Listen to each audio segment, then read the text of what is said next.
Nous allons ouvrir la parole de Dieu, s'il vous plaît, dans le livre de la Genèse. Comme ça, on n'a aucun mal à trouver, c'est le premier livre de la Bible. Hein. Livre de la Genèse au chapitre 25 et au verset 27. Voilà, si de temps en temps la toux intempestive m'interrompt, vous voudrez bien m'excuser, mais depuis quelques jours, je ne sais pas si c'est le pollen ou quoi, j'ai la gorge qui me gratte. Voilà, donc Genèse chapitre 25 et le verset 27. Ses enfants grandirent, Ésaü devint un habile chasseur, un homme des champs, mais Jacob fut un homme tranquille qui restait sous les tentes. Isaac aimait Ésaü parce qu'il mangeait du gibier, et Rebecca aimait Jacob. Il ne faut jamais faire ça, hein, qu'il y ait de préférence dans une famille. Comme Jacob faisait cuire un potage, c'est l'heure du repas bientôt, hein, Jésus revint des champs accablé de fatigue. Et Ésaü dit à Jacob, « Laisse-moi, je te prie, manger de ce roux-là, car je suis fatigué. » C'est pour cela qu'on a donné à Ésaü le nom d'Édom, qui signifie roux. Jacob dit, « Vends-moi aujourd'hui ton droit d'aînesse. » Ésaü répondit, « Voici, je m'en vais mourir. À quoi me sert ce droit d'aînesse ?» Et Jacob dit, « Jure-le-moi d'abord. » Il le lui jura, et il vendit son droit d'aînesse à Jacob. Alors, Jacob donna à Ésaü du pain et du potage de lentilles. Il mangea et but, puis se leva et s'en alla. C'est ainsi qu'Ésaü méprisa le droit d'aînesse. Et puis nous allons dans un autre texte qui se trouve dans l'Épître aux Hébreux, au chapitre 12, et au verset 15, excusez-moi.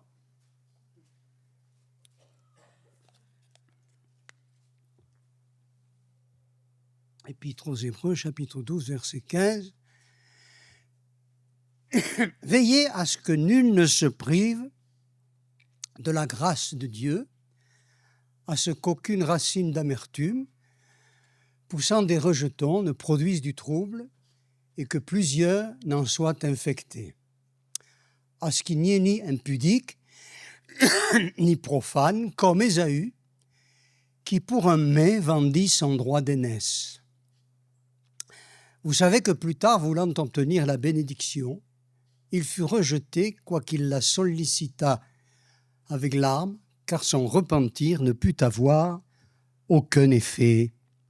Amen. Alors, voilà quels sont les faits. Nous sommes là dans une famille où il y a deux frères, donc, Ésaü et Jacob.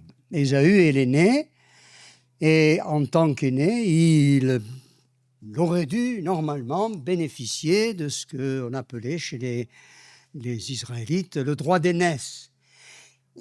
Ça veut dire qu'il recevait la plus grande partie de l'héritage familial, vous voyez, le cheptel, puis les richesses. Mais de plus, nous sommes ici dans la famille patriarcale. Et dans cet héritage, il y a la bénédiction spirituelle qui avait été promise à Abraham. Dieu lui avait dit, Abraham, tu seras une source de bénédiction et toutes les familles de la terre seront bénies en toi. Et puis tu recevras également l'héritage de la terre de Canaan.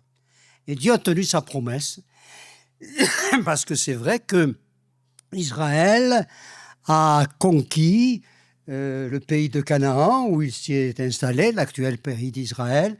Et puis, ce qui est vrai aussi, c'est que par Jésus-Christ, eh bien, le peuple juif est devenu une source de bénédiction. En Jésus, une source de bénédiction a été ouverte pour nous. Et cette source de bénédiction, eh bien, elle concerne toute l'humanité, parce que quelle que soit notre origine culturelle, ethnique ou même religieuse, par la foi en Jésus, nous pouvons recevoir la bénédiction du salut. Alléluia. Et nous louons le Seigneur de ce qu'aujourd'hui, sur la face de toute la terre, eh bien, l'Évangile se répand malgré l'opposition des hommes, malgré l'opposition du diable. Des millions, des centaines de millions sont parvenus, n'est-ce pas, à la foi. Gloire à Dieu.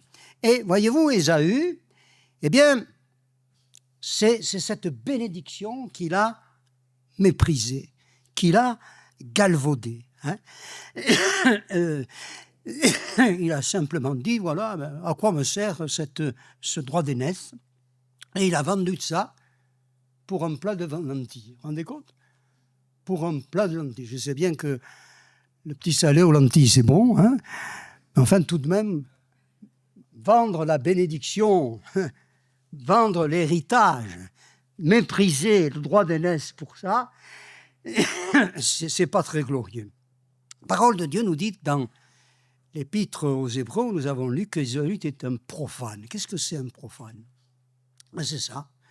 Un profane, c'est quelqu'un qui méprise, qui dédaigne, qui a un désintérêt total pour la bénédiction de Dieu. Et ainsi, il a perdu son héritage. Il s'est réveillé un petit peu plus tard en réalisant l'erreur dommageable qu'il avait commise, mais c'était trop tard, vous savez. Il y a un temps pour tout. Et quand l'heure de Dieu est passée, eh bien, c'est fini, et ce fut fini pour lui. Tandis que Jacob, lui, il aimait la bénédiction de Dieu. Est-ce que vous aimez la bénédiction de Dieu? Est-ce que vous voulez que Dieu vous bénisse? La bénédiction de Dieu, elle est à notre portée en Jésus-Christ.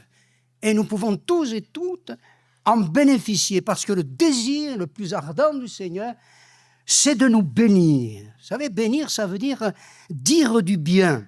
Alors nous, quand vient la période des vœux, en début d'année, on souhaite à quelqu'un une bonne et heureuse année, mais nous savons très bien que nos souhaits n'ont pas la capacité de produire un effet véritable.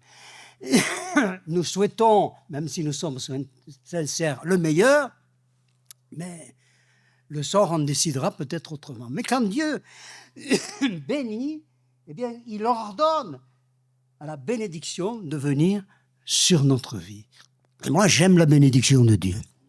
J'ai envie que Dieu me bénisse. Je ne suis pas rassasié des bénédictions de Dieu. Dieu m'a fait grâce depuis ma plus tendre enfance.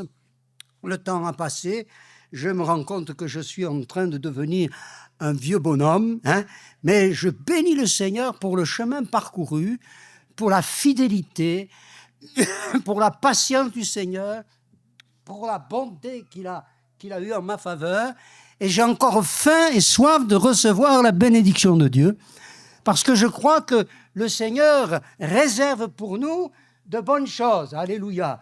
Si vous avez fait des expériences spirituelles remarquables, béni soit Dieu, mais ne soyez pas rassasiés. Seigneur, dites au Seigneur, j'en veux encore. Vous voyez, moi j'aime ce récit dans le livre de l'Exode, hein, quand Dieu se révèle à Moïse, et qu'est-ce qu'il lui demande, Moïse? Seigneur, fais-moi voir ta gloire. Fais-moi voir ta gloire. Et je crois que la prière, le soupir de l'Église, dans sa globalité, et de chaque enfant de Dieu, dans sa personne intime, ça doit être de dire, Seigneur, fais-moi voir ta gloire. Fais-moi voir ta gloire. Étonne-moi. Surprends-moi. J'ai peut-être vécu de grandes choses. Dans ma santé, tu m'as guéri. Dans mon foyer, tu m'as béni. Peut-être tu m'as libéré des passions infamantes qui étaient les miennes autrefois. Tu as fait de grandes choses. Mais Seigneur, tu n'es pas limité.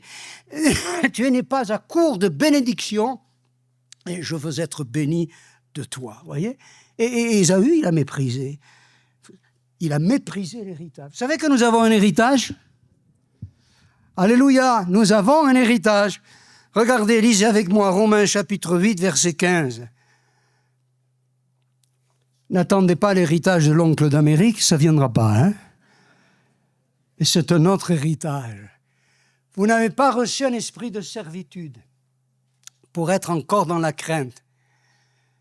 Vous avez reçu un esprit d'adoption par lequel nous crions « Abba », c'est-à-dire « Père ».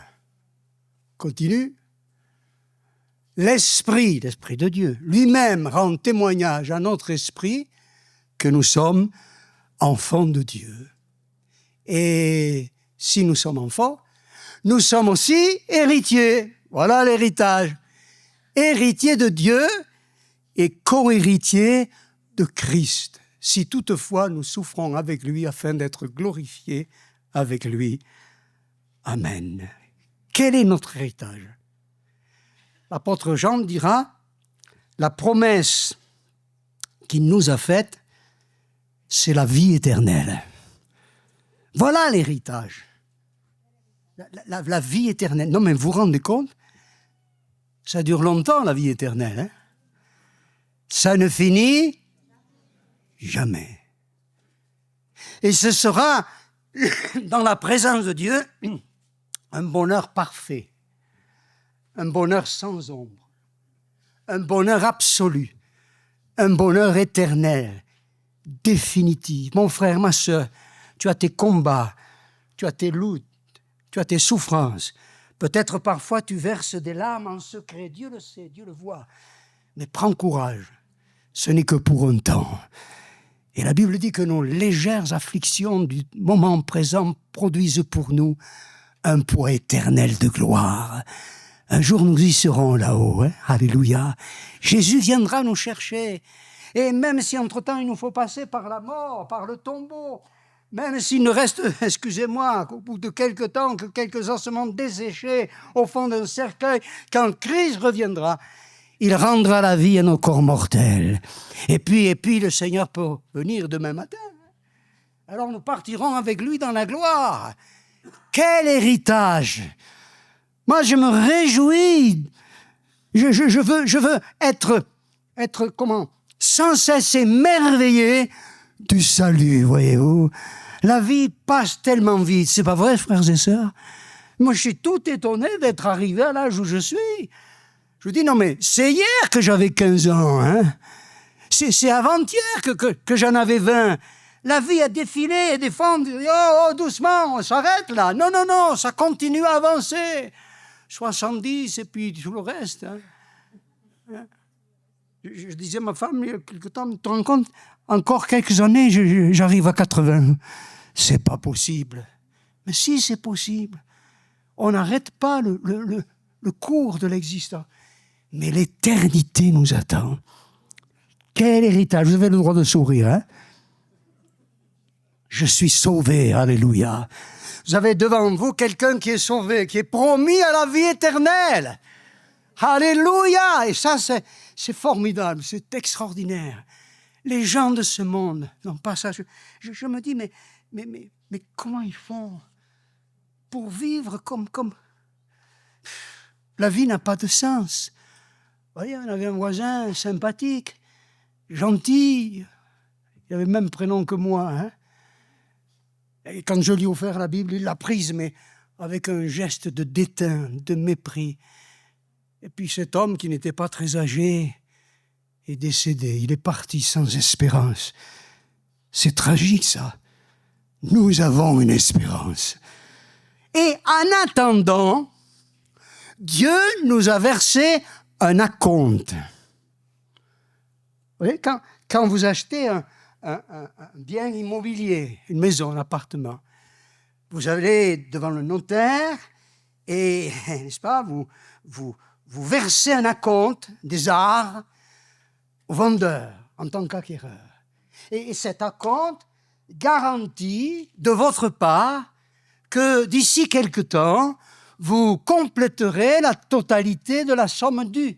C'est un acompte, c'est une promesse pour dire, eh bien voilà, je m'engage à acheter cet appartement, cette maison, je verse un acompte et la totalité de la somme sera versée ultérieurement. Dieu nous a donné un acompte. Alléluia. Nous allons lire cela parce que c'est écrit dans l'Épître aux Éphésiens, chapitre 1er au verset 13. Épître aux Éphésiens, chapitre 1er, verset 13. En lui, en Christ, Vous aussi, après avoir entendu la parole de la vérité, l'évangile de votre salut, en lui vous avez cru et vous avez été scellés du Saint-Esprit qui avait été promis, on continue, lequel est un gage, c'est pas faux de traduire un acompte de notre héritage pour la rédemption de ce que Dieu s'est acquis à la louange de sa gloire.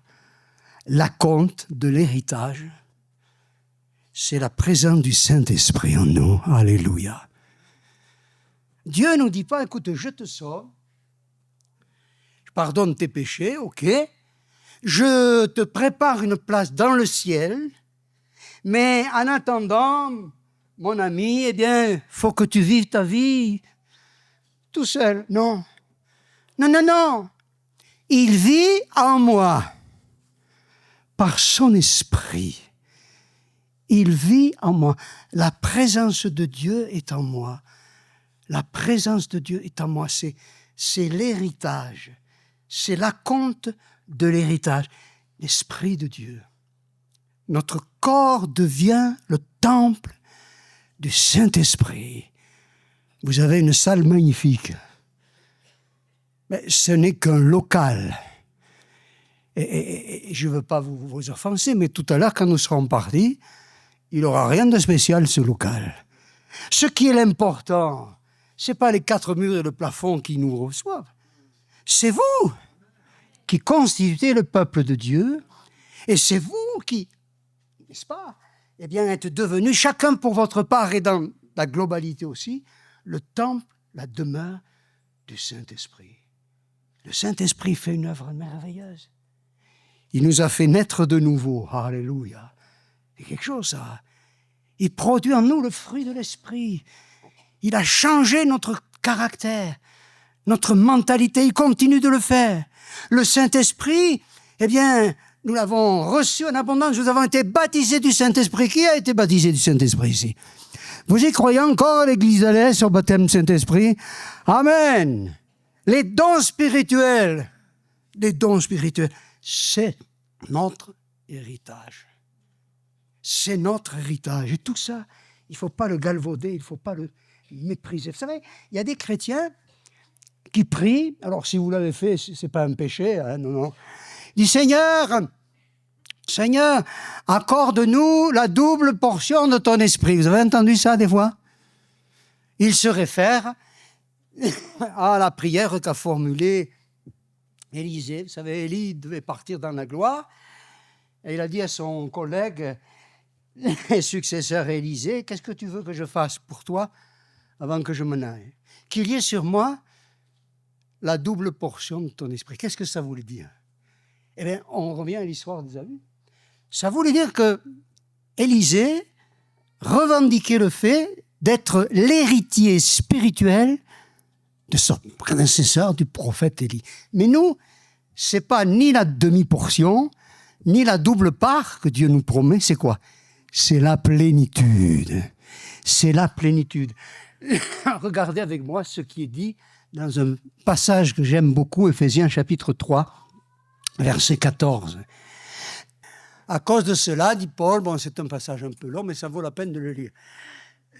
Je fléchis les genoux devant le Père, c'est-à-dire je prie, duquel tire son nom toute famille dans les cieux et sur la terre, afin qu'il vous donne, selon la richesse de sa gloire, d'être puissamment fortifié par son esprit dans l'homme intérieur, en sorte que Christ habite dans vos cœurs par la foi, afin qu'étant enraciné et fondé dans l'amour, vous puissiez comprendre avec tous les saints, les croyants, quelle est la largeur, la longueur, la profondeur et la hauteur de l'amour, et connaître l'amour de Christ qui surpasse toute connaissance, en sorte que vous soyez remplis jusqu'à toute la plénitude de Dieu. Vous voulez répéter avec moi cette phrase? En sorte que vous soyez remplis jusqu'à toute la plénitude de Dieu. On continue encore un petit peu. Et il est écrit ceci. Or, à celui qui peut faire par la puissance qui agit en nous, infiniment au-delà de ce que nous demandons ou pensons. À lui soit la gloire dans l'Église et en Jésus-Christ, dans toutes les générations, au siècle des siècles. Amen. La plénitude du Saint-Esprit. La plénitude du Saint-Esprit. Dieu veut nous remplir de son esprit. C'est la promesse de Jésus.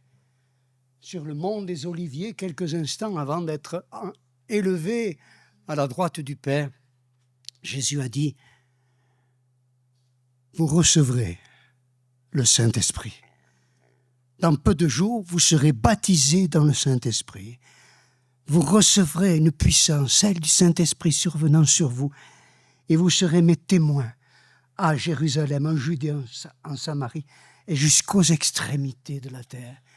Nous revendiquons dans nos assemblées d'être le peuple de la Pentecôte. Qu'est-ce qui s'est passé le jour de la Pentecôte? Ce qui s'est passé, c'est que l'Esprit de Dieu est venu, n'est-ce pas? Et ces quelques 120 hommes et femmes ordinaires, tout simples, des pêcheurs du lac de Galilée, des hommes, des femmes dont personne n'aurait jamais entendu parler si la grâce de Dieu ne s'était pas manifestée à leur égard. Le Saint-Esprit les a remplis et ils se sont mis à parler en d'autres langues.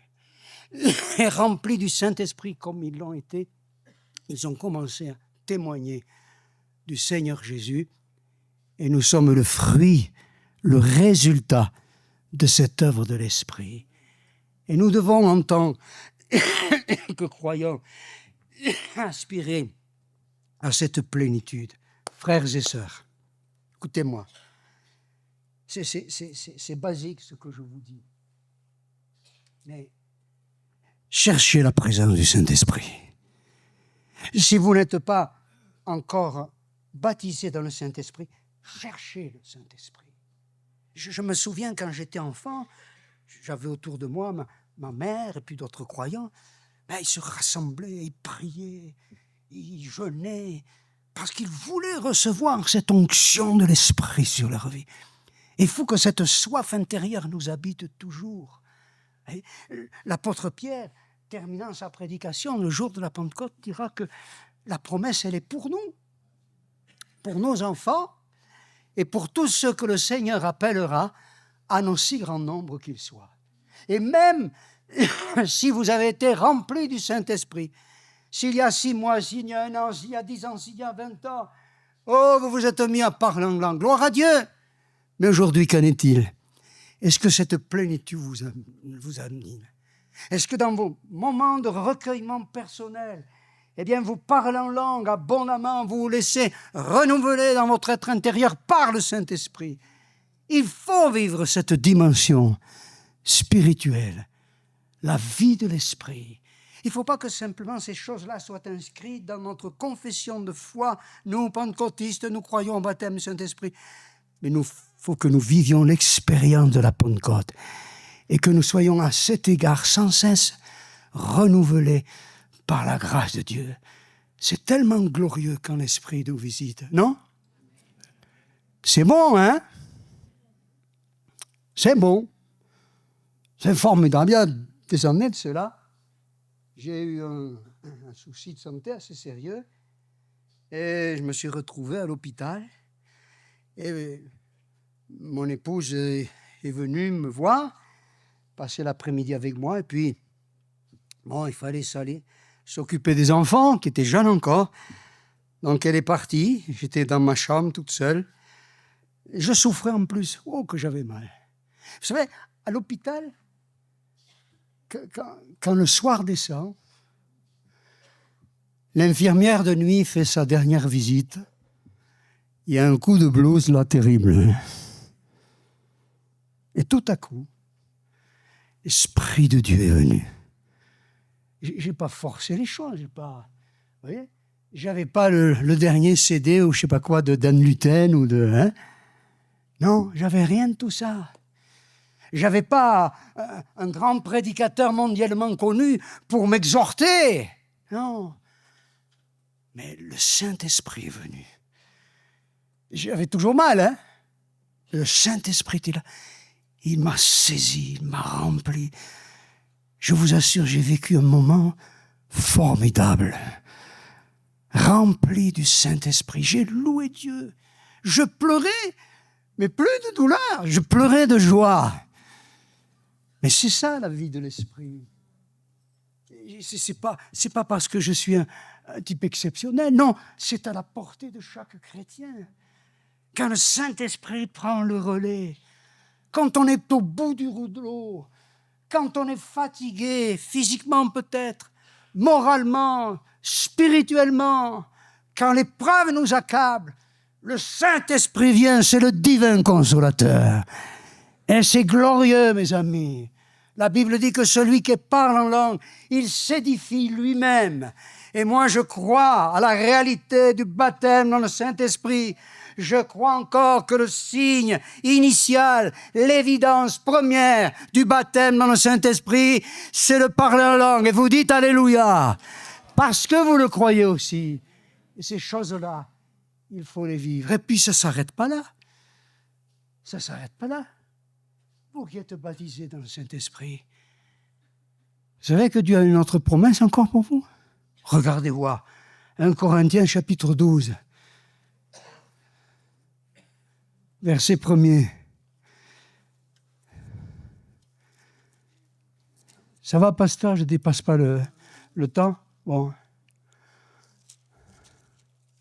L'autre jour, ma femme me dit, quand la réunion était terminée, elle me dit, tu as été long! Waouh! Je voyais qu'elle me... Alors, si vous faites ça, je ne comprendrai rien. 1 Corinthiens, chapitre 12. Pour ce qui concerne les dons spirituels, je ne veux pas, frères, que vous soyez dans l'ignorance.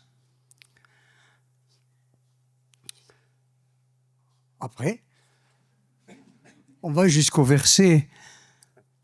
Vous savez que lorsque vous étiez païen, vous vous laissiez entraîner vers les idoles muettes, selon que vous étiez conduits.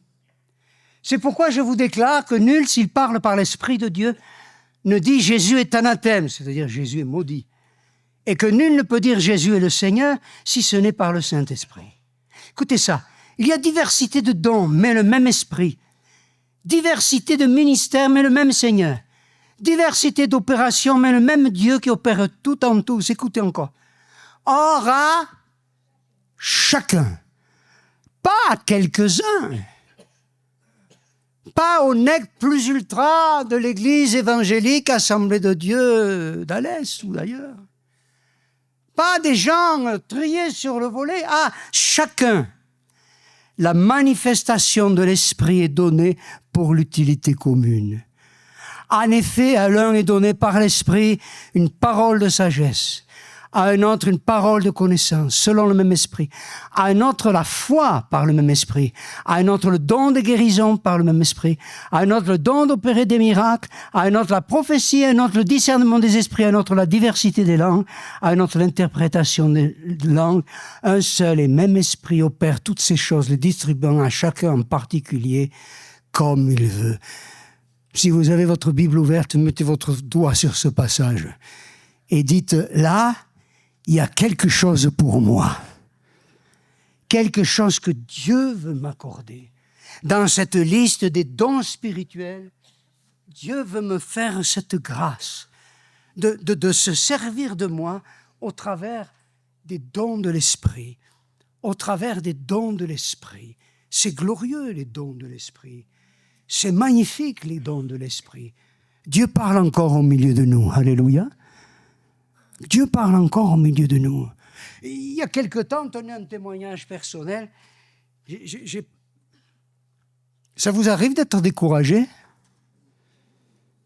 S'il y a des gens qui me disent, moi ça m'arrive jamais, je voudrais avoir un entretien avec vous tout à l'heure. Hein.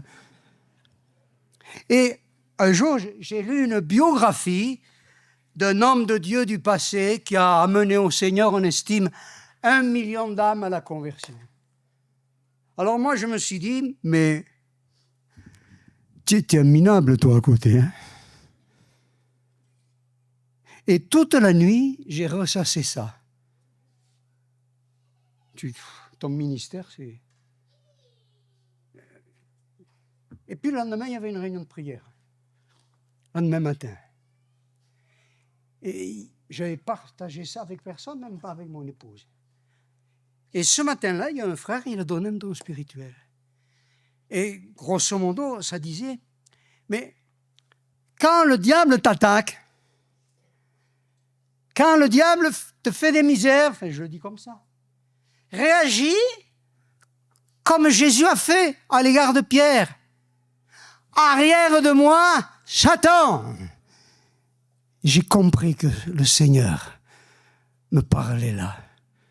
Il disait, mon pauvre gars, tu t'es fait avoir comme un bleu. Jamais tu aurais dû te laisser impressionner par ces pensées négatives. Tu as le ministère que tu as. Et l'autre, il a le ministère qu'il a aussi. Ça, c'est la souveraineté de Dieu. Mais tu ne dois pas mépriser ce que Dieu t'a donné. Et quand le diable veut essayer de te persuader du contraire, et t'aplatir, et t'abaisser, et t'humilier, et t'amener à considérer que tu n'es bon à rien, réponds-lui, arrière de moi, Satan. Et de tas d'autres fois, le Seigneur m'a parlé comme ça, un don spirituel. Le frère, il ne savait rien de ce qui s'était passé la nuit précédente. Mais Dieu le savait. Alors j'ai été lui dire, tu sais, hein, t'as tapé dans le mille comme c'est pas possible. Hein. Voilà ce que c'est les dons spirituels. Mon frère, ma sœur, Dieu veut se servir de toi. Dieu veut se servir de toi. Un autre témoignage, quand nous servions le Seigneur à Avignon, il y avait un frère, il était un peu spécial. Il y en a des fois comme ça dans les églises. Il était un peu brut de décoffrage, vous voyez. Et son fils avait un camarade qui était inconverti, d'ailleurs les deux étaient inconvertis. Et ce frère, il dit au copain de son fils, écoute, viens dans notre église parce que Dieu parle chez nous. Ah bon? Alors le jeune, il a débarqué, et puis il a assisté au culte, et puis il s'est mis à parler à Dieu, lui qui n'était pas croyant. Il a dit, bon, Dieu, je suis venu, t'es pas là,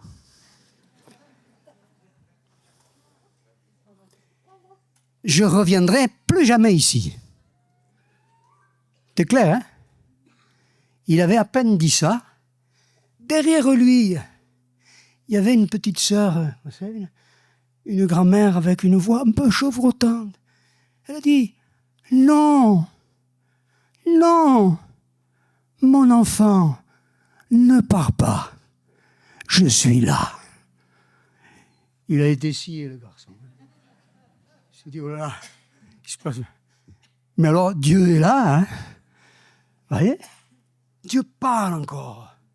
On aurait pu dire, oh, elle a dit ce qui lui passait par la tête, cette sœur. Non, non, elle n'a pas dit ce qui lui passait par la tête. Une parole de Dieu qui était destinée pour ce garçon. Dieu veut nous se servir de chacun de nous. Pas seulement les grands-pères et les grands-mères. Béni soit Dieu pour les grands-pères et les grands-mères de nos assemblées, mais aussi pour les jeunes. Il est écrit, je répandrai de mon esprit sur toute chair. Vos fils et vos filles prophétiseront. Nous avions à Avignon un jeune, vous voyez, c'était pas bac plus 5, pas bac plus 5 qu'il avait, c'était plutôt bac même 3 ou 4. Hein. Basique. Mais mes amis, quand il prophétisait, boum, ça tombait pile, hein, saisi par l'esprit. Dieu veut se saisir de chacun d'entre nous, des plus jeunes aux plus anciens, à travers de ces dons spirituels. Je parlais de la prophétie, mais il y a autre chose, d'autres domaines dans lesquels nous devons pénétrer, vous voyez. Et il ne faut pas dire, oh, mais ça, c'était autrefois. C'était au temps apostolique, non. Jésus-Christ le même hier, aujourd'hui, éternellement. Qu'est-ce qu'il faut pour vivre ces choses-là? il faut avoir l'attitude de Jacob. Il était un peu tordu sur les bords, hein? Dieu l'a détordu après. Mais au moins, il aimait la bénédiction de Dieu. Vends-moi ton droit d'aînesse. Et ce nigaud d'Ésaü, à quoi me sert mon droit d'aînesse? Qu'est-ce que je vais en faire? C'était un profane. Moi, je ne veux pas être comme Ésaü. Je veux être comme Jacob. Je dis, Seigneur, je veux toucher ma part d'héritage. Je veux la plénitude du Saint-Esprit. Rien de moins. Je veux que tu me remplisses de ton esprit. Je veux que tu te serves de moi par les dons spirituels. Je veux pas être comme une cymbale qui résonne, mais je veux être un instrument entre tes mains. Jésus a dit, je finis par là, c'est le dernier verset que je cite dans l'évangile de Jean, chapitre 7. Vous savez, c'était la grande fête annuelle des tabernacles à Jérusalem. Il y avait un monde pas possible sur l'esplanade du temple. L'Écriture nous dit que Jésus, se tenant debout, s'est écrié, « Si quelqu'un a soif, qu'il vienne à moi et qu'il boive. Celui qui croit en moi, des fleuves d'eau vive couleront de son sein. » Jean chapitre 7, verset 37. Comme dit l'Écriture. Et le texte poursuit en disant, il disait cela de l'Esprit que devaient recevoir ceux qui croiraient en lui, car Jésus n'avait pas encore été glorifié. Et oui, si quelqu'un a soif, la source est ouverte. La source de la grâce, la source de la vie de l'Esprit. Jésus est mort, Jésus est ressuscité, Jésus a été glorifié. Jésus aujourd'hui est assis à la droite du Père. Et il répand en haut sur le peuple de Dieu le Saint-Esprit promis. La venue du Saint-Esprit, c'est, n'est-ce pas, l'accomplissement de l'œuvre de Christ. De telle sorte que si nous avons soif, est-ce que nous avons soif? Un jour, il y avait un prédicateur qui prêchait ça et devant, il y avait 2 poivreaux. Hein. Alors il a dit, qui c'est qui a soif? Moi. C'est pas de cette soif-là qu'il s'agit. Hein. C'est soif de la vie de Dieu. Si tu as soif, Dieu va te désaltérer. Si tu es satisfait de ton SMIC spirituel, je dis, comme ça, je veux juste en faire assez pour ne pas aller en enfer. Alors tu resteras comme tu es. Mais si tu dis, Seigneur, il n'y a plus à recevoir. Je veux être un homme, je veux être une femme de l'esprit. Je veux être un jeune qui fait la différence parce que rempli du Saint-Esprit. Nous ne voulons pas mépriser ces choses-là, mais nous voulons entrer dans l'héritage. L'héritage céleste, certes, mais déjà recevoir par le Saint-Esprit cet acompte béni, ce que d'autres textes appellent les arts de l'Esprit. Que le Seigneur soit béni. Amen. Nous te louons, Seigneur. Nous te bénissons, nous te rendons grâce. Parce que ces promesses, elles sont pour nous. Et pour tous ceux que le Seigneur appellera, dit ta parole, en aussi grand nombre qu'ils soient. Seigneur, pour mes frères, pour mes sœurs, pour cette assemblée tout entière et pour moi-même, nous réclamons la plénitude de ton esprit en nous, Seigneur. Nous ne voulons pas être comme ce misérable Ésaü qui a méprisé l'héritage, qui pour un plat de lentilles, pour une satisfaction charnelle passagère, s'est privé du droit d'aînesse. Nous voulons nous revendiquer, demander, supplier, afin de recevoir la bénédiction de l'Esprit en abondance, Père. Qu'il en soit ainsi, au nom de Jésus. Amen. Amen. Que Dieu vous bénisse. Alléluia. Gloire à Dieu. On peut se lever, Dieu Tout-Puissant, qu'à mon cœur considère. Et après ce chant, des voix spontanément s'élèveront. Mais pour louer le Seigneur, s'il vous plaît, courtement dans vos louanges. Ne soyez pas longs. On n'est plus plusieurs centaines, donc que chacun puisse s'exprimer. Alléluia. Vous savez, dans la Bible, ceux qui se sont approchés de Jésus ne faisaient pas de longues litanies. Hein. Seigneur, secours-moi. Jésus, fils de David, aie pitié de moi. Alléluia. Que Dieu soit béni. Dieu Tout-Puissant, quand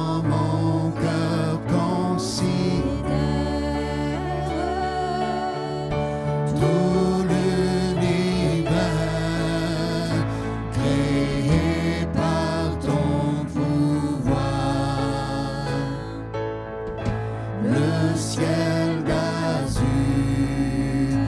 les éclairs, le tonnerre, le clair matin, ou les ombres du soir, de tout mon être, alors s'élève un chant. Dieu tout-puissant, que tu es grand,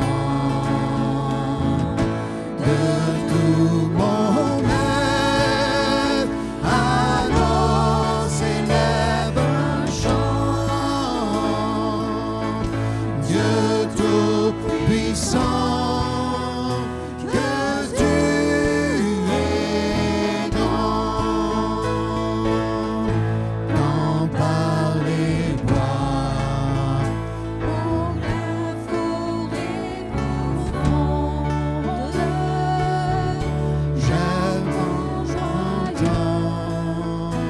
tous les oiseaux chanter, quand sur les monts la source avec son ombre livre aux zéphyrs son chant doux et léger. Mon cœur heureux, s'écrie à chaque instant. Ô Dieu d'amour, Oh Dieu d'amour, que tu es grand. Mon cœur heureux s'écrie à chaque instant. Oh Dieu d'amour, que tu es grand. Mais quand je songe au sublime mystère, qu'un Dieu si grand a pu penser à moi, que son cher Fils est devenu mon frère, Amen, et que je suis l'héritier du grand roi. Alors mon cœur redit la nuit, le jour, que tu es bon, oh Dieu d'amour. Alléluia, Alors mon Alléluia. redit la nuit et le jour Que tu es bon, Amen. oh Dieu Sans aucune musique à mon sauveur. Quand mon sauveur éclatant de lumière se lèvera de son trône éternel, et que les sangs, les douleurs de la terre, je pourrai voir les splendeurs de son ciel. Alléluia, je redirai dans son divin séjour, rien